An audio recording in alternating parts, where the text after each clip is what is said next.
There is a particular kind of guilt that creeps in when you cannot get off the couch, when the email sits unanswered for the 5th day in a row, when you look at a to-do list that used to feel manageable and now feels like a mountain with no visible summit. You call yourself lazy. You tell yourself you need to try harder, push more, want it more. But what if the voice telling you that you are lazy is wrong? What if what you are actually experiencing is not a character flaw, but a nervous system that has quietly, gradually run out of road? Burnout does not arrive like a storm. It arrives like a slow leak. And because it is slow, it is easy to misread. Laziness implies choice, a refusal to act despite having the capacity to do so. Burnout is the opposite. It is the body and mind losing the capacity to act, even when the will is desperately still there. Understanding the difference is not just semantic. It is the difference between treating yourself with cruelty or with care, and that distinction shapes everything about how you recover. Let us talk about what this actually looks like, because burnout is sneaky. It does not always look like collapse. Sometimes it looks like forgetting why you started something halfway through a sentence. Sometimes it looks like crying at a commercial for reasons you cannot explain. Here are 6 signs that what you are carrying is exhaustion, not idleness. The first sign is that rest does not restore you. A lazy person, in the colloquial sense people use the word, rests and feels recharged.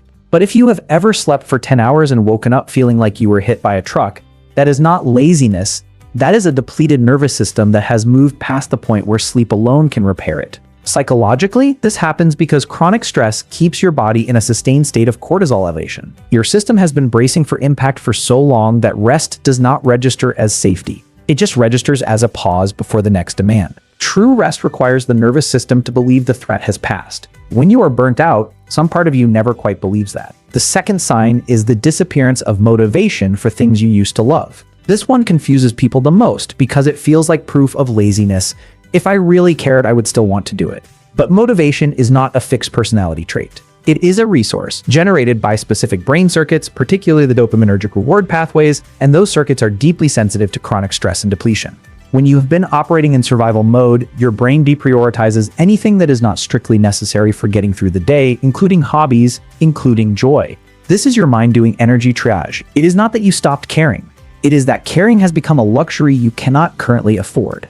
The third sign is irritability that feels disproportionate to the moment. You snap at a slow driver, at a slightly wrong order, at a partner who asked an innocent question, and immediately you feel a wash of shame. Why did that bother me so much? Irritability is often the most visible symptom of burnout because it is the nervous system's alarm system firing on a hair trigger. When your baseline stress is already high, your tolerance for additional stimuli shrinks. There is simply less room left to absorb life's small frictions. This is not a sign that you are a difficult person. It is a sign that your tank was already nearly empty before that moment ever happened. The fourth sign is a strange kind of numbness, what psychologists sometimes call emotional blunting or depersonalization. You go through your day competently, you answer messages, you nod in meetings, but you feel disconnected from it, like you are watching yourself from slightly outside your own body. This is the mind's way of conserving energy by dialing down emotional intensity altogether, both the bad feelings and, unfortunately, the good ones too. It is protective in the short term, but over time it can leave you feeling like a stranger in your own life, going through motions without the felt experience of actually living them. The fifth sign is difficulty concentrating, even on simple tasks. You read the same paragraph 3 times and retain nothing. You start a task and find yourself 20 minutes later having opened 7 tabs and finished none of them. This is not a focus problem in the way people usually mean it. Under chronic stress, the prefrontal cortex, the part of your brain responsible for planning, decision-making, and sustained attention actually becomes less active, while the amygdala, your threat detection center, becomes more active. Your brain is, quite literally, reallocating resources away from complex thought and toward vigilance. You are not failing to concentrate.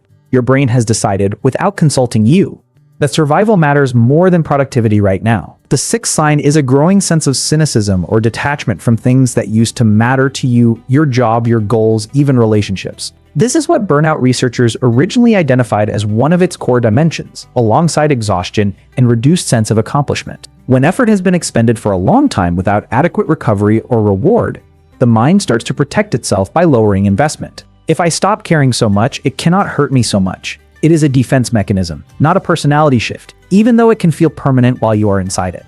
What is important to understand underneath all 6 of these signs is that burnout is not a sudden failure of willpower. It is the predictable, almost mechanical result of a system, your nervous system operating past its sustainable limits for too long without enough repair. Many of us were never taught that rest is not the same as laziness, that the two come from entirely different places. Laziness, if it exists at all in the way we imagine it, comes from a place of having enough resources, but lacking the inclination. Burnout comes from depletion itself. There is no reserve left to draw from, no matter how much you want to.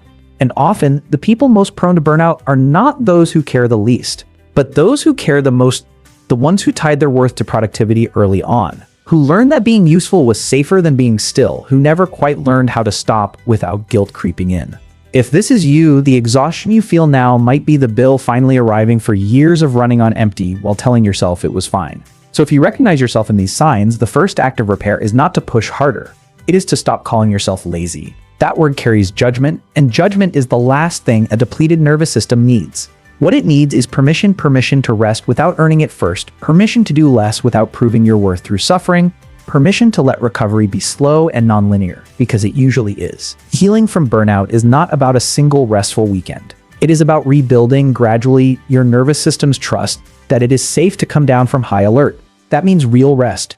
Not just the absence of work, but the presence of genuine restoration, time in nature, unstructured play, connection with people who do not demand performance from you, sleep that is not squeezed into the margins. It means reassessing what you have been carrying and asking honestly whether all of it was ever truly yours to carry. You are not lazy. You are a person who has been running on a system that was never built to run indefinitely without refueling. The fact that you are tired is not proof that something is wrong with you. It is proof that you have been trying for a long time, far harder than anyone could see. And the path back is not through more pushing. It is through finally letting yourself rest.